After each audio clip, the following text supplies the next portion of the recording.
All right, hello friends. This evidently is going to be a short broadcast because best laid plans notwithstanding, all of my battery packs are running out of juice, so sorry about that. Anyway, it's probably good for me. I'm supposed to be doing a shorter broadcast, so let's just look at it as a good thing, okay? Anyway, I'll go as long as I can. I would guess 30 minutes or something like that but I promise that I will broadcast tomorrow evening so that you all, especially all my friends in Canada who are bidding 1,000 Canadian, I'm not laughing at you. I'm laughing at the irony of a Canadian bid. That's great fun. So that you can see the painting, see if your bid still is still offer. Okay.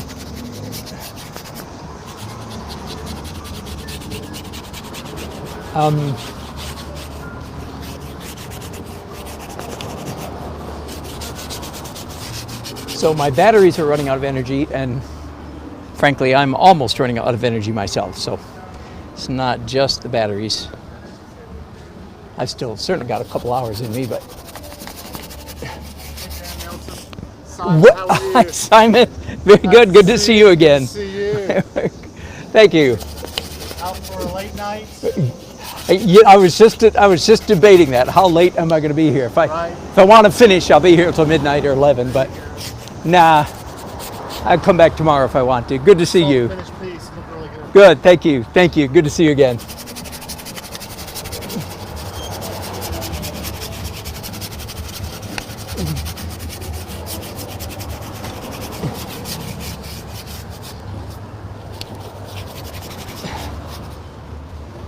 That was a little bit of, by the way, I started out with actually a mixture of oxide red, which for you beginners, that's a brown color, not a red. It's called oxide red, but it's brown, like burnt sienna.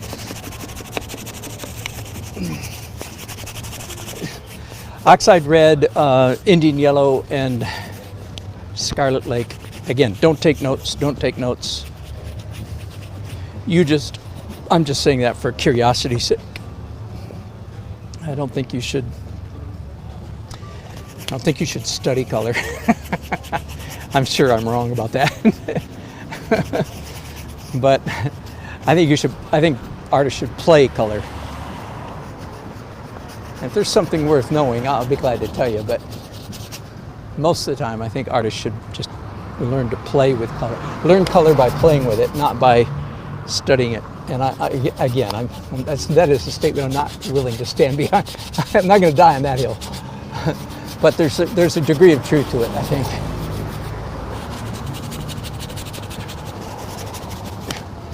Now I've got on these dirty brushes. Yeah, I didn't clean the brushes in between. I had ultramarine, so.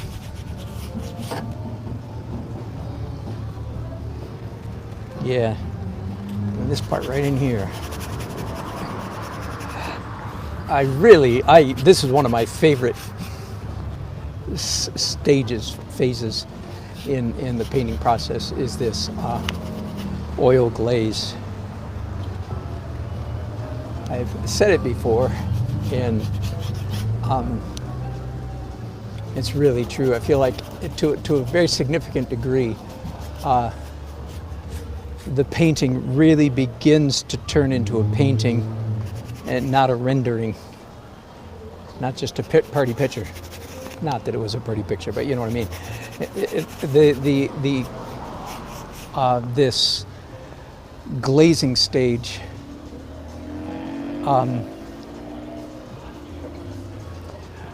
determines to such a great degree the composition. Because, right, it follows, it makes sense. I'm doing large areas of dark. Composition, the subject of composition is related to the subject of values, because the composition of a painting is actually nothing more than that's too purple. So I'm going to anti-purple it, sort of, with some phthalo and some green. Now it's too phthalo. And if I anti-phthalo it, it will be so dark there'll be no saving it. So let me grab a rag. Somehow I got down here today without any paper towels, and I'm really missing that. So now I'm not erasing, remember. Erasing is accompanied by anger, self-doubt, self-loathing. You know the drill. So I am painting with a rag. Big, big, big difference.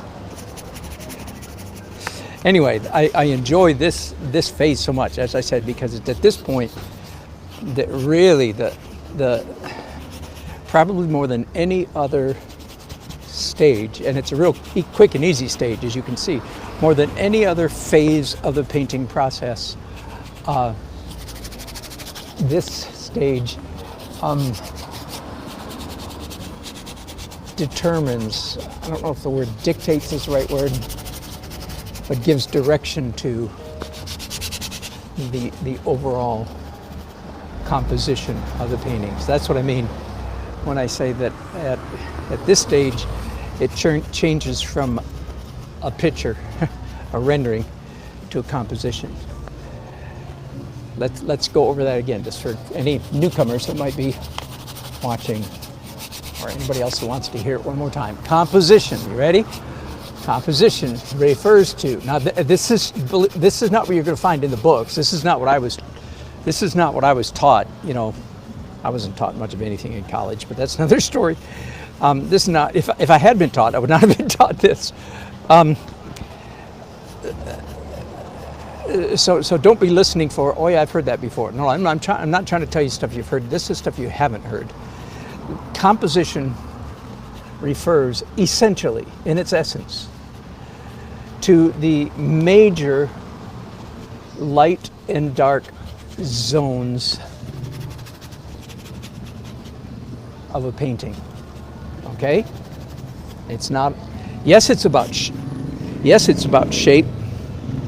It's about major light and dark shapes. Okay? Is it about lines? Is composition about lines? Well,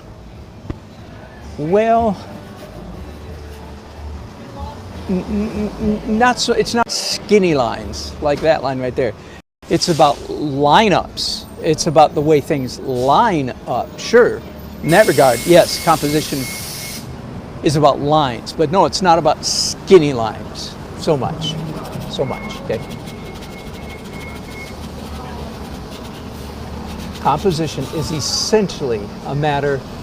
It's about the major light and dark zones of a painting.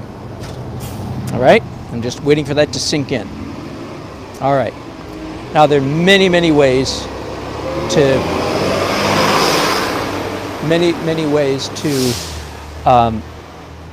analyze, diagnose, describe the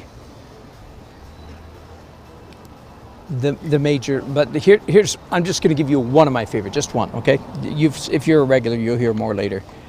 But one of the main ways to describe a good composition, this is probably my favorite way, is that either the major light or the major dark, one or the other, either the light or the dark or the light or the dark, one of those, either the light or the dark, shapes, and they really shape, singular, should be describable in one word. All right, so let's look at this painting here. I'm going to do some lifting out while we look at it. This is a lamp up here. So technically, of course, a street light, which is right there, you could actually see it reflecting on me a little bit, would be extremely bright, but it's way up here in the corner, so of course it's not going to be extremely bright. That would be counter to the composition. So the question I have to ask myself is, what is either the major light or dark shapes in this painting? And if I cannot identify that, then I have good reason to question whether this is a good composition or not. All right? Yeah, does that make sense? I'm sure it does.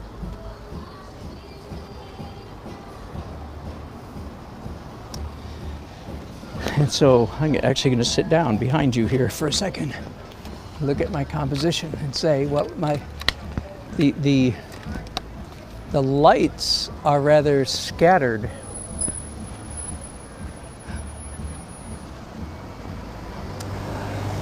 I guess I would say there's kind of an hourglass thing happening here. Now that's a bit of a stretch, but bear with me. It's kind of like massive light, skinny isthmus, massive light, except this one is skinny. Okay, so here's my word. Yeah, I'm going to describe the light area, not the dark. The dark is too separated. But I think you can see sort of a wine glass tipping over with an extremely wide base. So here's a wine glass. It's like this. Here's the neck, and here's the base. Okay, you with me? There's probably a way better word for that. This area here is going to get quite a bit lighter than that for atmospheric perspective. This is a row of traffic coming toward us. By the way, let me take a minute here and show you the scene as it is right now in twilight lighting. It's actually quite a bit more, sorry for the earthquake, quite a bit more attractive now than it was. But now, right the way it is right now, the lights in the scene are the light in the scene. The play of light has to do with man-made lighting, whereas earlier today the light in the scene had to do with sun, God-made lighting. Okay, so it's switched. This is actually, in fact, it's so pretty that I am going to take a picture for future reference, and when I'm looking for a nice downtown scene to paint, this will be in my Google Photos. Okay. Ooh, nice. Ooh. Hang on. For some reason, I'm not getting any audio. Are we here? Let's see if we have sound. Do we have sound? I think we do. Let me make sure everything in my pocket is plugged in, turned on. Testing 1, 2, 3. Okay, we're good. Okay. By the way, at this time of the evening, you do not want to use HDR Pro.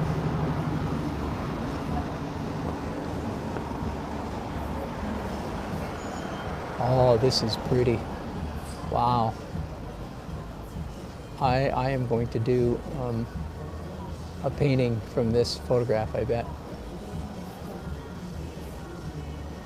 Honestly, this right here is probably, I don't know if you can see this or not. I'm going to try. It's probably foolish to try to show you a picture of a picture. Oh. The reason, I don't know if you know this or not, the reason I'm so clumsy at showing you things is because there's about a 6-second delay between what I do and how it shows up on my monitor. So I just feel the need to explain myself there. Why is he so stupid? Spectators coming by just in time to hear me say, why is he so stupid? Thanks for coming by. I'm either broadcasting to my make-believe friends or I'm schizophrenic, and that's just here to cover up my schizophrenia. We're all having a good time painting tonight. Viewers, man. Where do you sell your pieces at? That's a good question. I've been in every gallery in Raleigh and every gallery in North Carolina. I haven't, because for the last 6 months I've been doing 8x10 foot paintings. Oh wow, that's awesome. So this is back to my roots, if you will. Very cool. But yeah, I sell on the street here. You can you can bid. Actually, I actually, I don't, there's a lady that's from Canada who's bid $1,000 Canadian. So if you'd kindly get out your phone and tell me how much that is worth, then you know how much you have to bid. It's probably pretty close, right? I would guess 825, something like that. There you go. That's awesome, man. That is, yeah. What's your name? I'm Dan. You are? Eric. Hi, Eric. Are you guys used to be students or still are students? No, I used to be. Yeah. Here, I'm gonna give you a card so you can remember. Oh, cool, man. Yeah, thank you. Who was that masked man? Who was that schizophrenic man on the street? Thank you. Thanks for chat. Thank you. That's fun. There's a band playing in the restaurant now. That's fun. Bad for quality of broadcast, but who the heck cares? We don't care about quality of broadcast around here. You can watch me for 10 minutes and know I don't give a flippin' rip about quality. Shut up. Some of you are saying, yeah, he's telling me the truth now. It was terrible. I really shouldn't have laughed. A couple months ago, I think it was a couple months ago, one of my regulars was watching. I was in the hot garage. I do remember that. And it was one of those days that like everything went wrong. You know, the fan fell over, the camera fell down, that we had no sound for a while. I didn't know we had no sound. And one of my regulars says, after I disappeared, you know, I was off the air and didn't know it, that my followers, you guys were just chatting with each other. And I really shouldn't laugh. This is terrible. One of them said, you know, Dan, he's a really good artist, but he's a terrible broadcaster. The only reason I laugh is because I took it to heart, and I have redoubled my efforts since that time to be a good broadcaster as well as a good artist. Sorry, hang on here. I've got to take another picture. This is just, this really is beautiful. And for what it's worth, the Android phone,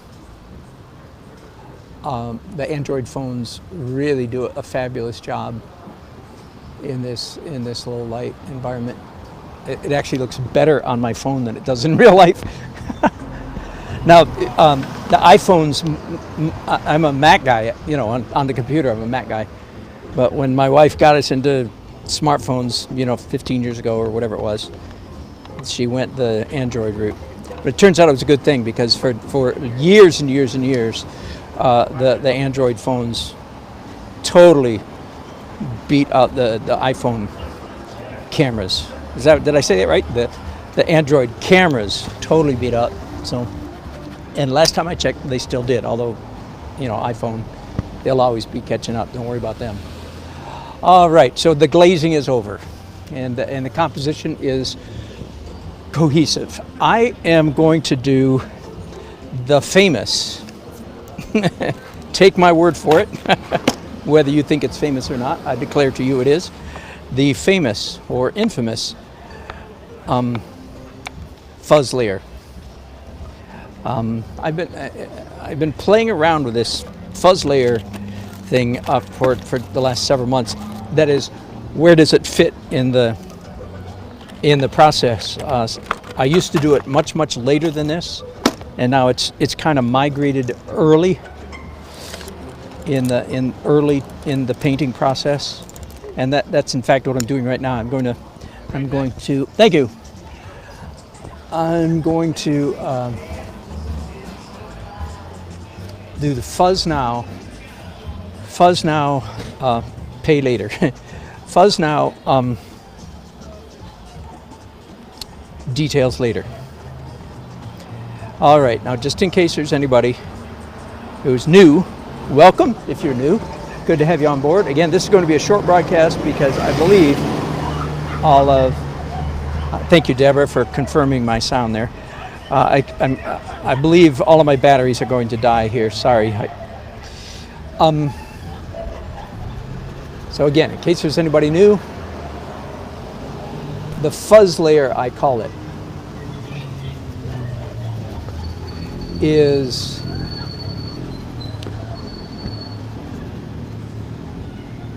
translucent.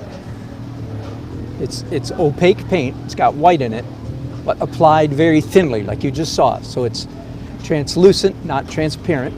Okay. It is probably the most important characteristic of the fuzz layer. It is extremely soft edges, fuzzy edges, okay? Now when I say fuzzy edges, I mean sometimes an edge can be 6 inches wide. Probably won't be on a painting this size. But for instance, now I'm doing pale blue for sky, and I've got sky blue coming all the way down to here. That's a good 1.5 inches away from the sky. Is that registering? That's what I mean by soft edges. Now, there is no question that for me, doing this here with two hands is the two-handed thing is a distinct advantage, because if I were doing this with one hand, you see, your brain can keep up with what one hand is doing. Your brain can't really keep up with what two hands are doing if they're going fast like this. Does that make sense? Which is good, because that way I don't have restraint. I don't have time to get scared about the fact that I'm ruining my painting. I just ruin it without thinking about it, because my hands are going faster than my brain. And actually, this used to terrify me. I've been doing this, I think, 3 years now, the fuzz thing, and it's grown. And when I first started, I didn't know if this was just a passing fancy, you know. But not only is it not a passing fancy, it's actually grown considerably in importance, and my understanding of it has grown. So I'm not nearly as scared now as I used to be. Can you understand why I'd be scared? Because it looks forever much like I'm just ruining the painting, right? But I've come to realize that, oh, you know what? Nope. It's all gonna be okay. I'm not ruining it. This is the soft edge layer. And this is a mantra. I say it so many times. Some of you are sick of it, but there might be somebody new. Nearly impossible. It is nearly impossible for a painting to have too many soft edges.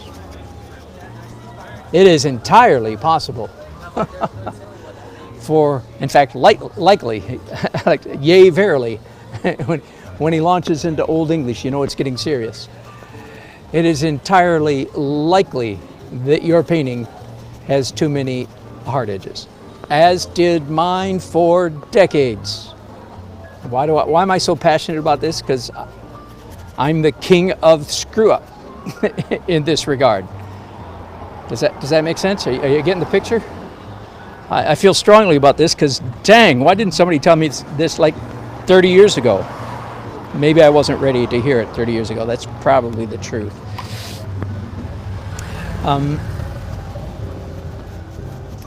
Wiping my brushes, by the way, on the mat at my feet. Hang on, here we go. I lost my razor for a minute there. So I clean my glass palette. Glass is my go-to most of the time for palette. And then I just wipe it, scrape it with a razor when I'm ready for a clean slate, so to speak. All right, let's do the main fuzz glow. By the way, you could also call this the glow layer. I think I left I feel like I left some subject dangling here a few minutes ago. What was it? Okay, I was saying nearly impossible for a painting to have too many soft edges. Why didn't somebody tell me that 40 years ago? I think I would have believed them. Be that as it may, life happens, and we do the best we can.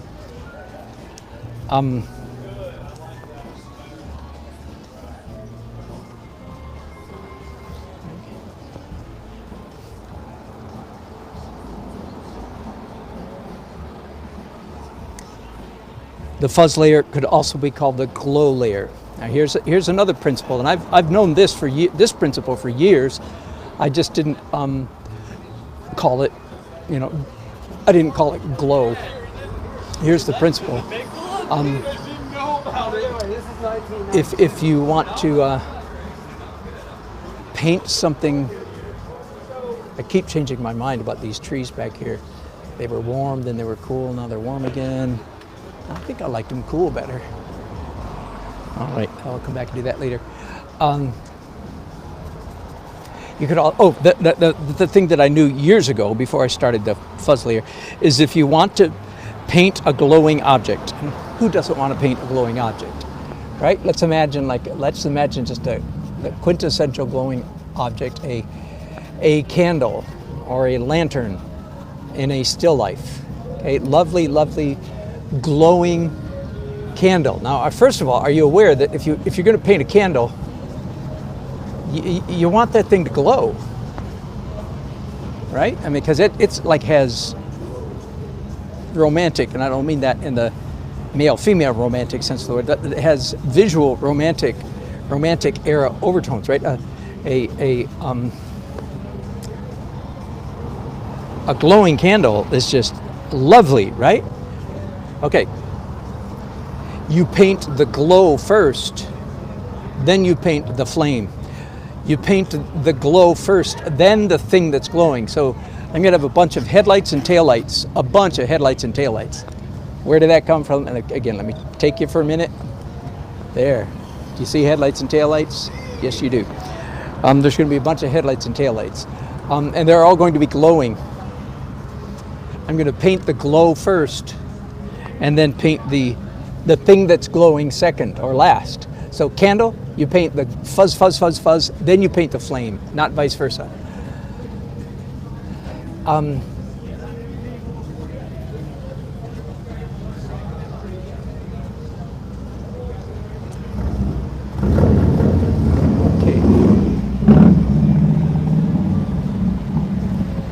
Speaking of which, I think I'm going to go ahead and do some red glowing stuff right now.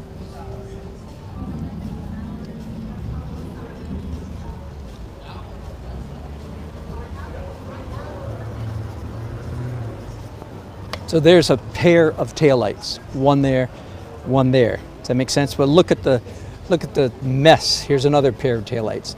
Beyond that, they won't be rendered in pairs. That's just a general glow. It's time for a photograph because, as you can see, when I look down the street now, all I see is black buildings against a dark blue sky. So let's pick out one of my favorite HDR photos.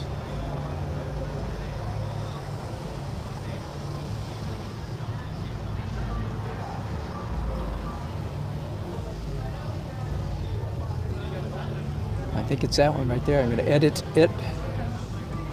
First I'm going to crop it.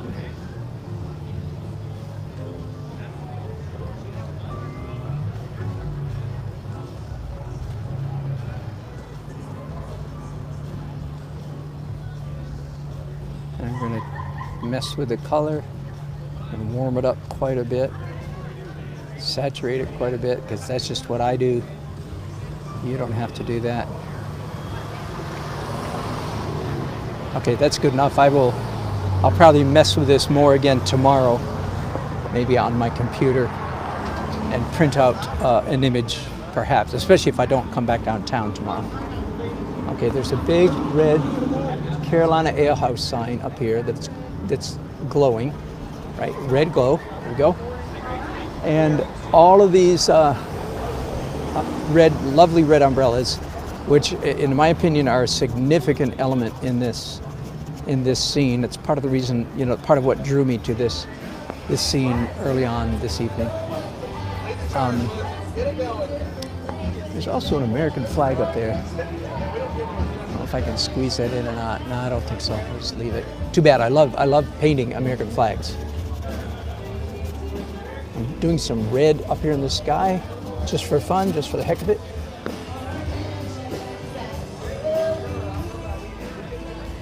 Now,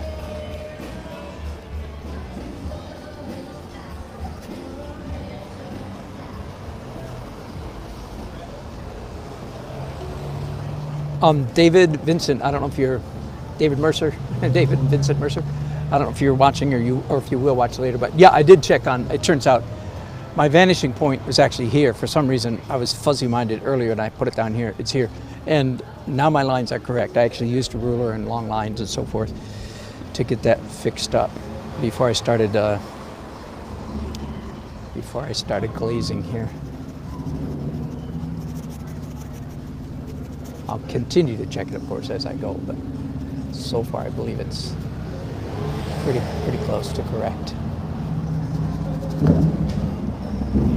So I'm still in the fuzzy glow layer. Oh, last thing maybe? Last step. Oh no, I've got two things. I was going to say sky holes, which, as you know, I like to call tree holes. Why? Because many times it's not sky behind the tree, it's something else. So we just save ourselves a lot of mess if we stop using the silly term sky holes.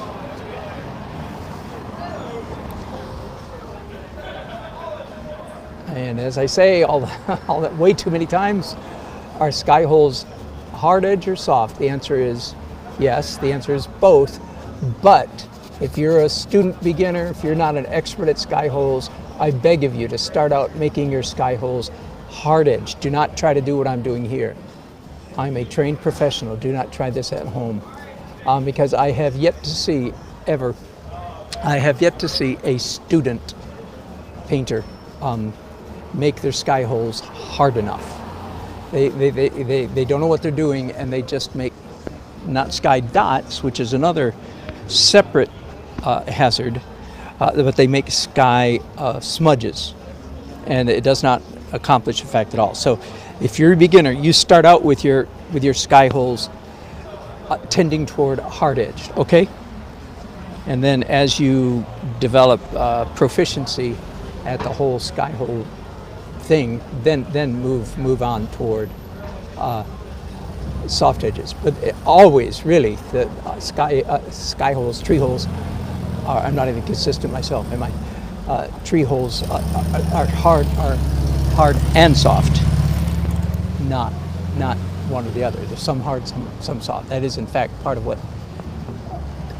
will help you achieve a degree of believability in your sky holes. Okay, one of the last things I need to do is the headlights. I did the tail lights of the cars going the other way, but I didn't do the headlights, so we'll do that. Again, this is all a fuzz layer, right? Now, okay, let's do headlights coming toward us.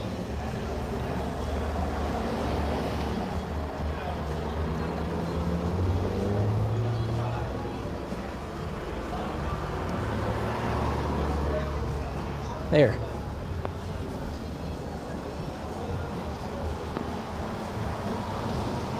Oh, and I keep saying one more thing. One more thing. The green, the go lights, the stop lights, the green go lights. Let's do those, the fuzz. Again, so if you're painting traffic lights, you want them to glow, of course.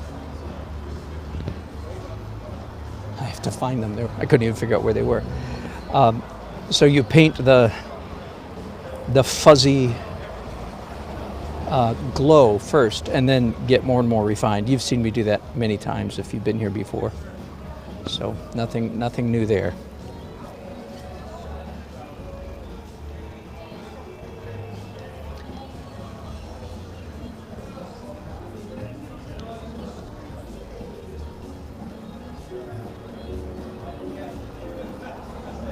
All right, so are you getting the idea?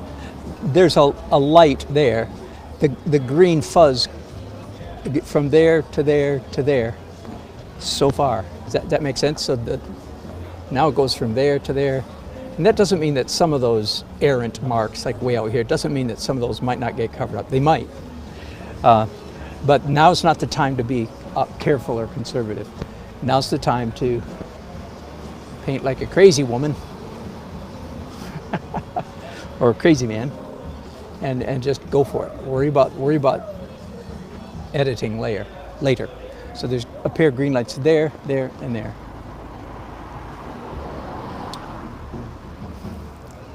I think that'll do. Actually, I'm going to do one little bit unusual thing for you. I'm going to pick up some red and orange and some of these vertical marks. There we go. Now that's actually cheating. I was actually doing dark on top of light, dark paint on top of light. But not to worry, I'll be coming back a whole bunch in the hours, minutes to come, and rectifying that. But anyway, that was a little bit of, that's a rare moment where you hear me say, the human eye does not like to see dark paint on top of light paint. That's true. I just did dark red on top of light yellow, so I violated the rule, but it's okay. Every rule can be broken if you know what you're doing. And it's not, I don't mean to sound like I'm all that smart. You break the rules when there's a countervening rule, a rule that trumps the given rule. Whoops! I'm not done. I just remembered I added, sort of late in the process, I added a street light, but I like it up here, so I'm going to actually go with it. I think that'll do. I'm going to add a little more.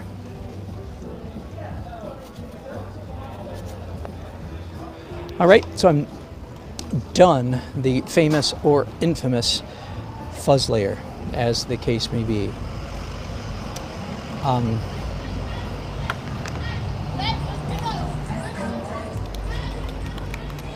Now it's time. Now it's time for some detail and some realism.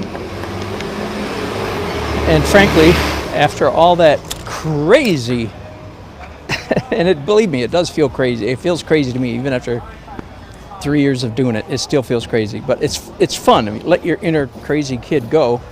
That fuzz layer, that's what it's for. But now, it's time for me to switch sides of my brain, get out of my right brain crazy fun thing, and get back into pencils, analysis, realism, drawing, measuring, and so on and so forth. And I don't know about you. Hello. I'm sorry, we're just watching. Thank you. You're more than welcome to watch. There's nobody here watching. No, there's 15 people. Are you painting downtown? I am. Oh, I cannot answer that question. What am I painting? It looks like a sign over here. Yeah, but yeah. So where is it? No, yeah, but not. I'm not like painting Fayetteville Street. Glenwood. Yeah, right. Which direction?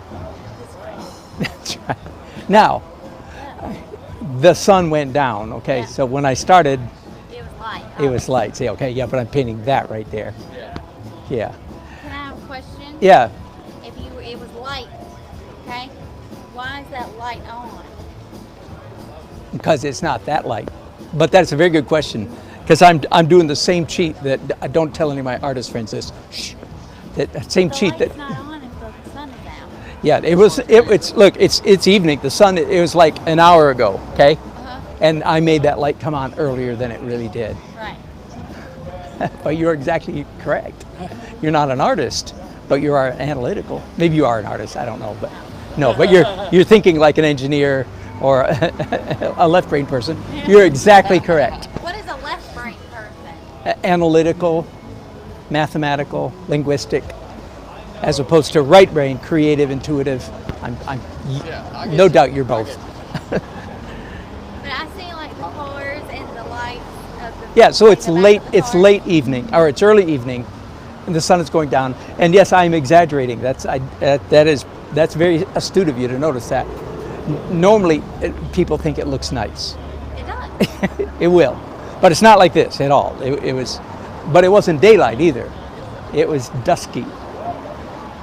That make sense? Matt, what do you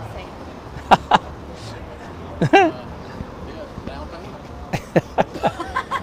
one. Yeah, that way, that way. There you go. Thank you. You're welcome. Thank you. All right. Am I?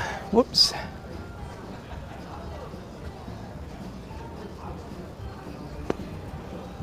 All right. Are we still broadcasting? All right. So I was saying a little while ago, it's time for left brain.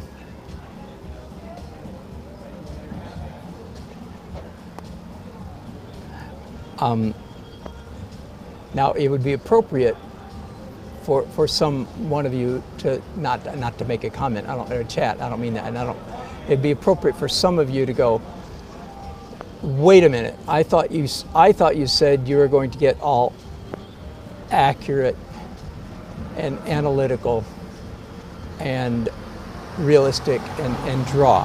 And I would say yes, that is correct. And then you should say, well then how come you're still drawing with two hands, and the marks that you are making are not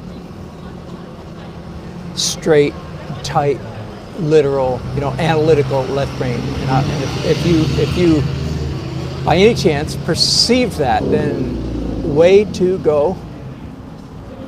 Jump to the head of the class. Your observation is exactly correct.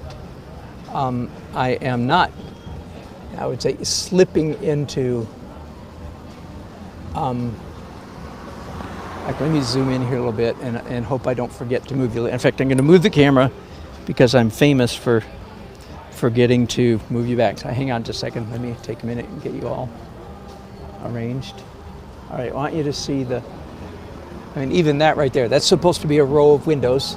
And here's another row of windows.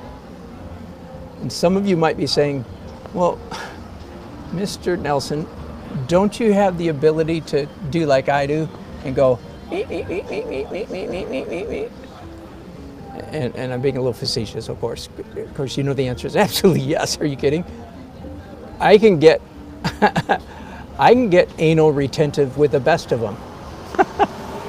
Thank you, Freud.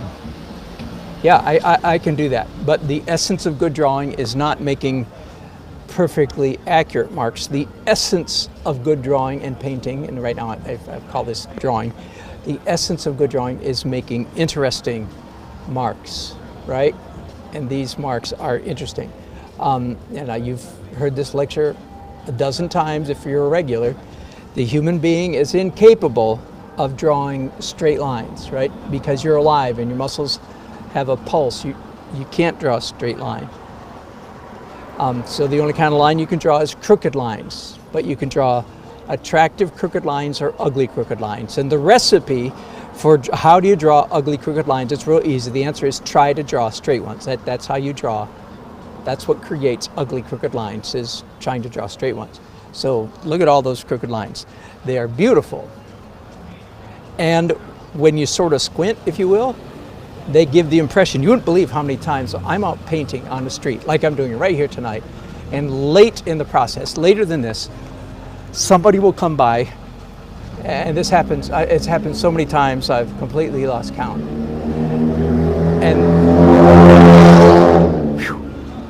And they will say, wow, did you do all that freehand? By which they mean, essentially, did you do all that without a ruler? And because they're looking at the painting and they think that they're seeing straight lines. They think it's so much, they're so convinced that they are seeing straight lines that they are actually amazed that I did all the straight lines, and they say, without a ruler? Now, I hope now that you're actually engaged in watching the process, I hope you're laughing and saying, that is hilarious. Because not only am I not drawing straight lines and all this, you would have to say, really, I'm drawing anti-straight lines. I mean, you would think that I was some kind of wacky modern artist, which I am not. Drawing all these crazy things. But the fact is, when as the painting progresses, proceeds, matures, and so on and so forth, it will very much give the impression of straight lines. So much so that passers-by will say, "Golly, did you do all that without a ruler?" I hope you think that's funny, because I'm laughing, and nobody likes to laugh alone. So I hope you're laughing with me.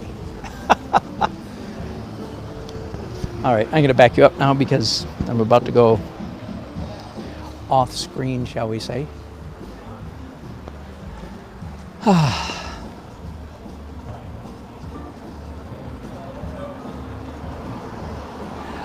One of these photographs, I had a nice picture of a car. There it is, right? Oh, it's going the wrong way. Rats. Ha! I don't have a picture of a car going the opposite direction. So I'm going to have to draw a car. Now I might correct this tomorrow, because I'm not quite comfortable enough with cars yet. I've only been alive for 65 years, and there's only been cars driving around the road since 1963 that I can remember. That's not true. 1956, actually, I can remember. So anyway, but I'm not entirely comfortable doing cars without reference, because I've discovered I'm not very good at them. And I'm getting better because I'm studying them. Anyway, so I might look up a car from this angle online or in my photographs tomorrow and modify that. Now, I mentioned earlier, that most of you are not listening at the time, that these two cars in particular, I'm going to use my trick that I do often. When I've got an object in the painting that is fairly large, but I don't want it to draw a lot of attention to itself, then I will draw it in camouflage. That is to say, these cars, although they're going to be carefully and accurately drawn, the colors of the cars will be like a chameleon and will blend in with whatever the colors are around it. That's a good trick. I do the same thing sometimes with pedestrians. Now, there still is a nice truck down there. How about that? Yeah, I think you guys can even see. Did you see that nice white truck? That goes, it's still been there all evening. That's amazing.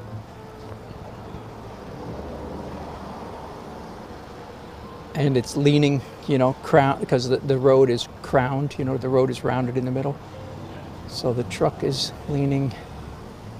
And I think I'm just going to let it go at that. And all these other cars are, at this point, just mostly horizontal lines. Cars coming and going. There have been moments this evening where there was lots of traffic.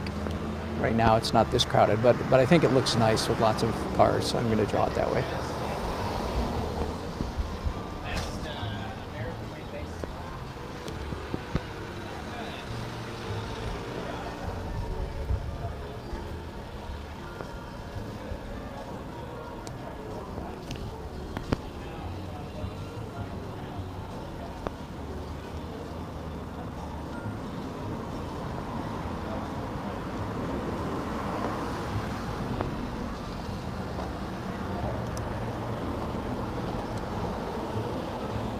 I definitely am not going to finish this painting tonight. If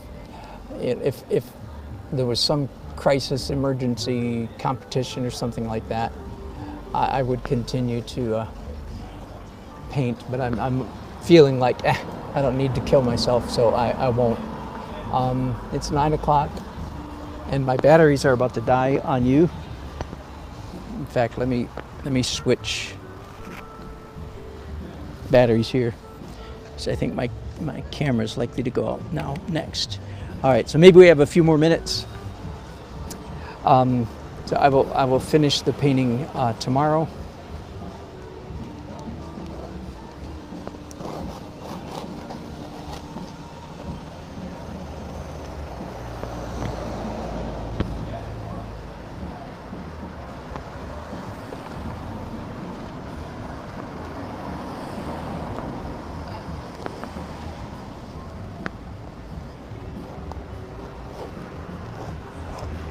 I realized, actually just the other day, yesterday or today, some released recently, that I think part of the reason why I enjoy using these black pencils in oil painting. You understand that's very unconventional, right?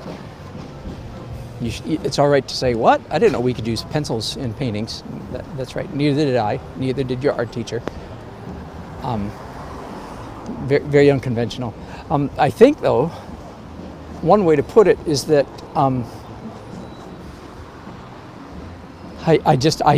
they're extremely hard edge marks.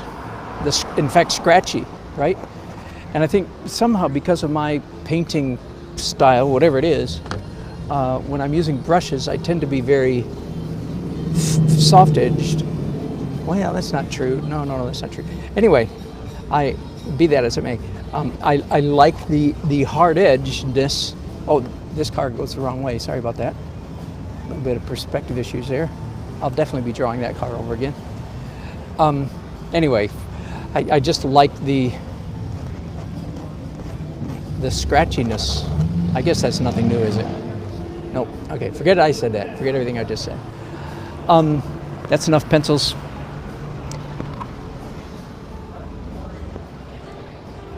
Tell you what, I'm just going to get into the next stage, which is dark details in oil, and then we'll wrap it up, okay? So where we have to go yet is dark details in oil, then the final edit layer, finally, which is the way the most important layer, the final edit layer. It's not the final layer, but it's a final edit layer.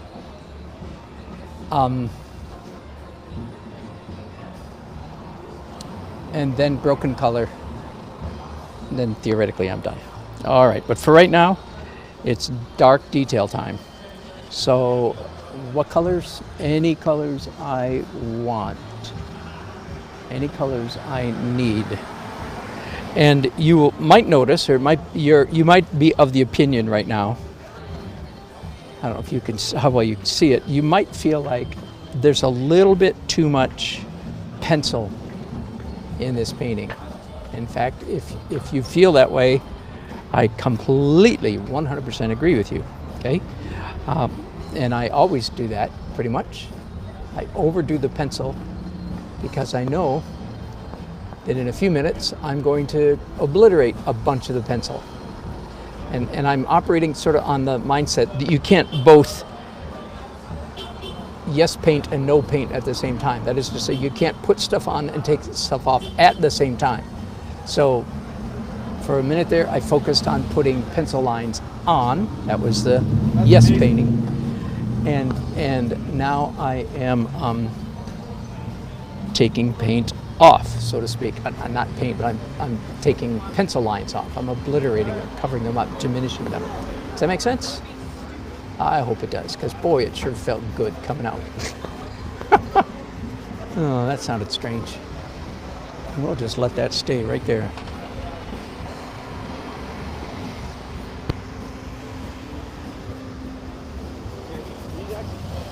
Down here, these buildings, this row of buildings is so abstract. It probably won't get much more rendered than that, what it already is.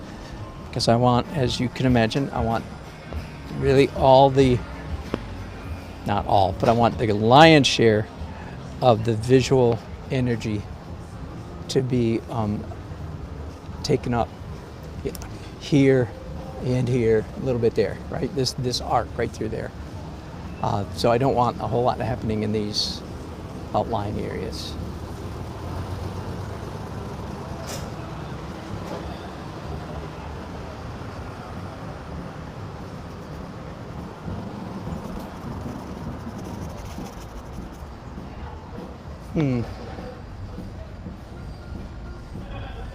This painting needs a lot of work. Not to worry, I'm going to give it the work that it needs. I'm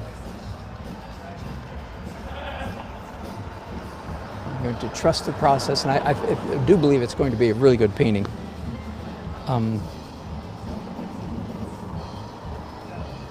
I like it better when it looks fantastic at every stage. At the moment, it's a little fly apart. So I'll be focusing on fixing that here tomorrow. And I don't know if I'll paint on this at home during the day. I don't know. Or am I going to wait and come down tomorrow night? My default setting is yes, to come down and paint on location again tomorrow night. I'd rather do that. So if the weather's good, I'll probably do that.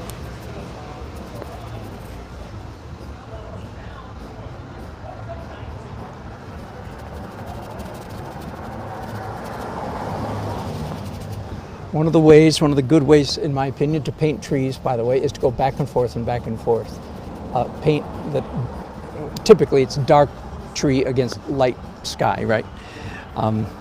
That's why they call them sky holes, typically. But one of the best ways to paint it, I think, is to go back and forth. Light, dark, light, dark, light, dark. And that's what you see me doing now. Just a little while ago, I was doing smudgy sky holes. Now I'm doing smudgy leaves. Some of them on top of the very sky holes that I painted just a few minutes ago. And then I'll probably do at least 2 more layers on those trees, or that tree. These trees down here, not quite as critical, of course. They're more abstract because they're further away.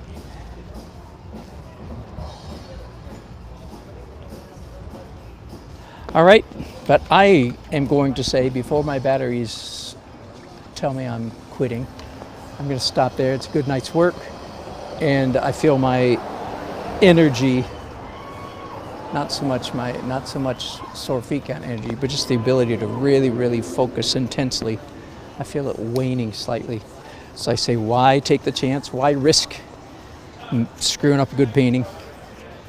Just in order to be, whatever the word is, heroic. So let me look at your chats before I go, and hope my battery doesn't die before I get through them all. Thank you so much for leaving. Well, a lot of chats. I can't believe how much you guys talked, and I wasn't paying much attention at all. I'm going to sit on a stool. Thank you. Am I in the picture? Yeah, close enough. Nick Med. Thank you, Nick Med. Hey, blank canvas painter. Thank you very much. The building and the lower down the hill should be lower. I will look at that. David. Karen Reichak. Dan, do you ever go back to finished paintings to do? Yes. No, I have. When I get paintings back from a gallery after 6 months or a year, I very often go back into them, especially if they're not varnished, and most of mine are not varnished. And David suggests, and a touch of green to the left beside the blue to create balance.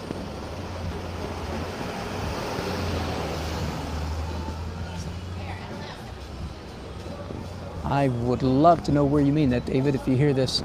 Let me read that again. And a touch of green to the left. Yeah, that sounds like a good idea. It does. There is green over there. I don't think that's what you mean.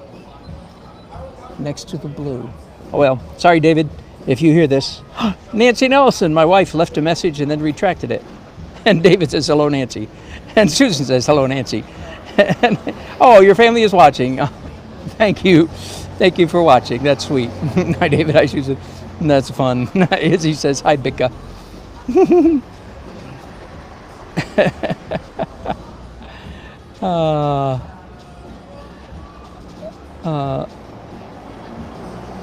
Oh, good. Thank you, Susan. Send me a photograph of a car.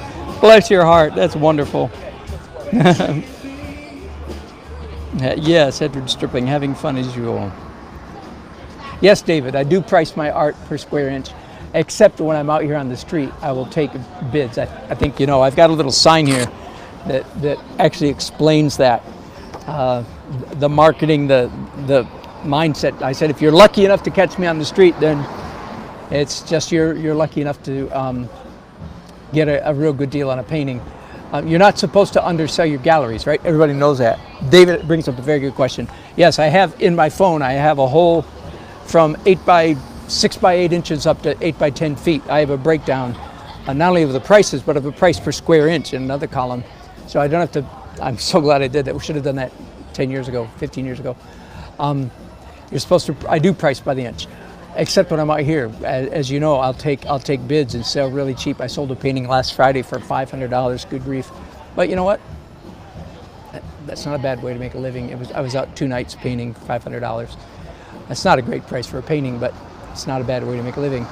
And you're not supposed to undersell your galleries, but, and I've had to very delicately discuss this with all the galleries I've been in over the years. I am, those of you who don't know, I am the best, sounds so arrogant, sorry, David, plug your ears. I'm the best known artist in Raleigh. I was officially named the #1 artist in Raleigh, Durham, Chapel Hill last year by the only crazy people, you know, with the nerve to do such a thing. But the reason I'm the best known, and that's a slam dunk, is because of what you see right here. For 15 years, this has been my native habitat, is on the streets of downtown. At every festival, there's 50,000 people, and they're painting. Are there any other artists that are painting? No. No, virtually never, not once. We've had 100 festivals in the last 15 years with 50,000 people. I'm the only artist there. Think about it. Think about it. You artists, think about it. Okay, so that's the reason I'm the best known. And that's worth a little bit of ka-ching to the galleries that I'm the best known, right? So anyway, we have our thing worked out here.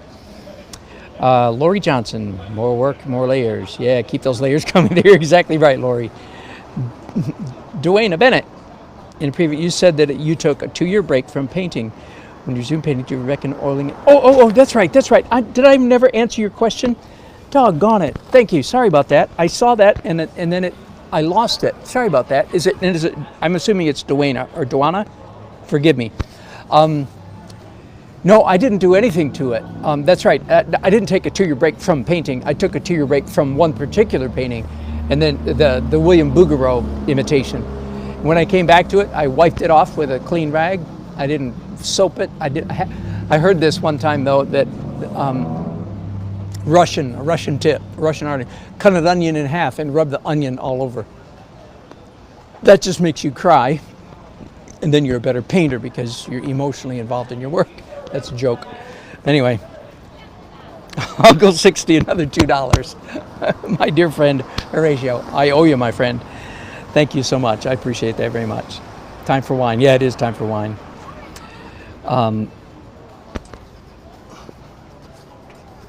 Oh, this area down here? Good idea. Okay, I see what you're saying now. Good, I will look into that. Some green down there. Good idea. That's the basically what you're saying. Yeah, Cal Illustra. My Brazilian friends went to bed and no, I'm sorry, you're same time zone as us, almost. I'm still here. My Filipino friend, they went to bed. No, wait, they were just getting up. What am I saying? It's nearly noon there now. What am I saying? Oh, Edward, that's tripling. You saw my license plate. Is that a hoot? I got that. I didn't, pay any extra. It's Ham 7007. I think that's hilarious. Ham 007, 7007. I like it too. That's great. Yes. Now Duana. I'm going to guess it's Duana now. Bless your heart. I forget how I pronounced it the first time. And that is embarrassing. Sorry. All right, you leave a comment. I'll probably miss it because I'm about to end this, but I will catch it later when I come back and look at all my chats. You guys, it's been so much fun having you. Appreciate your company. As you know, you make this job so much more fun. You really do. And helps me paint better. Now you give me good tips and criticisms, and you send me pictures of cars. You keep me company. Oh, I just saw it. It's coming up. It's coming. Duana. Waiting for it to show up. Takes about 1 minute for it to show up on my iPad. All right, while I'm waiting, I'll start cleaning up. How did you know this was my van? Besides the fact that I mentioned it earlier and the fact that I've got all my stuff, paraphernalia, sitting on it. All right, I'm going to put my So my paint palette, glass palette with aluminum edging around the edges, goes in the freezer, right? As soon as I get home, goes in the freezer. You are very welcome, Sal Illustra. Thank you very much. Great fun. All right, I am going to say goodbye this time. Bless you guys. I hope to see you tomorrow. And I hope to sell the painting tomorrow. Maybe for Canadian dollars. That would be great fun. Okay, bye-bye. All right, you thought I was gone. I really am gone this